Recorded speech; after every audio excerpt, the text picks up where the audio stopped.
Hello दोस्तों, movie का story world में आप सबका स्वागत है। आज की हमारी स्टोरी है सबसे गुणी पुत्र किसका है। गांव के पनघट पर चार औरतें पानी भरने आईं। पानी भरते भरते वे एक दूसरे से बातें करने लगी। चारों के एक एक पुत्र थे। बातों बातों में उन्होंने अपने पुत्रों के गुणों का बखान करना प्रारंभ कर दिया। पहली औरत बोली, मेरा पुत्र बहुत सुरीली बांसुरी बजाता है। जो भी उसकी बांसुरी सुनता है मंत्रमुग्ध हो जाता है। मैं ऐसा गुणवान पुत्र पाकर बहुत प्रसन्न हूँ।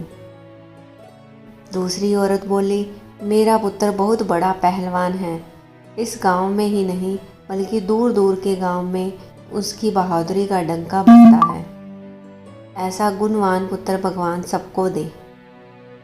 तीसरी औरत कहाँ पीछे रहती। वह बोली, मेरा पुत्र कुशाग्र बुद्धि है। उससे अधिक बुद्धिमान इस पूरे गांव में नहीं। लोग अपनी समस्याएं लेकर उसके पास आते हैं। मैं ऐसा पुत्र पाकर धन्य हो गई। चौथी औरत ने सबकी बातें सुनी लेकिन कहा कुछ भी नहीं। इस पर वे औरतें उससे कहने लगी, बहन तुम भी तो कुछ कहो ना। तुम्हारे पुत्र में क्या गुण है?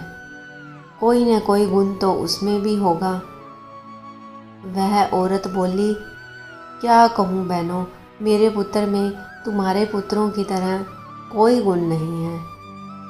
उसकी बात सुनकर तीनों औरतों ने गर्व से अपना सिर उठा लिया। कुछ देर में सबने पानी भर लिया और वापस जाने के लिए अपना अपना घड़ा उठाने लगी। उसी समय पहली औरत का पुत्र हाथ में बांसुरी लिए वहाँ से गुजरा। उसने देखा कि उसकी माँ पानी से भरा घड़ा नहीं उठा पा रही है, किंतु वह यह अनदेखा कर बांसुरी बजाते हुए वहाँ से चला गया। दूसरी औरत का पहलवान पुत्र कुछ ही दूरी पर कसरत कर रहा था। उसकी माँ कुएं से घड़ा उठाकर जैसे ही उतरी, उसका पैर फिसल गया।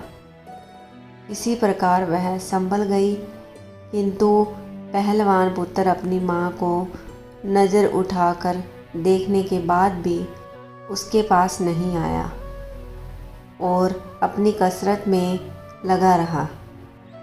तीसरी औरत का पुत्र भी वहाँ से किताब पढ़ते हुए निकला।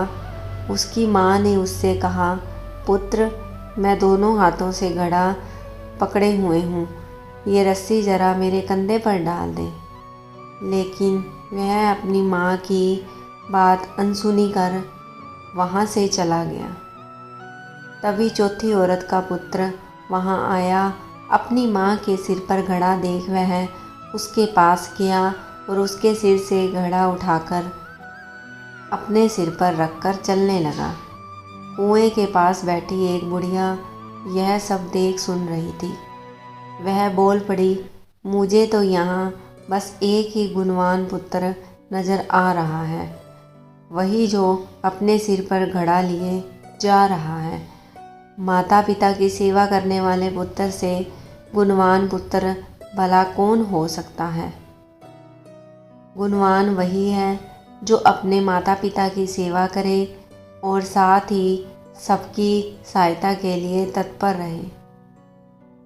दोस्तों, मेरी ये कहानी आप सबको कैसी लगी कमेंट बॉक्स में कमेंट कीजिए।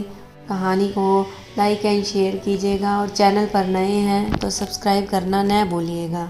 Thank you.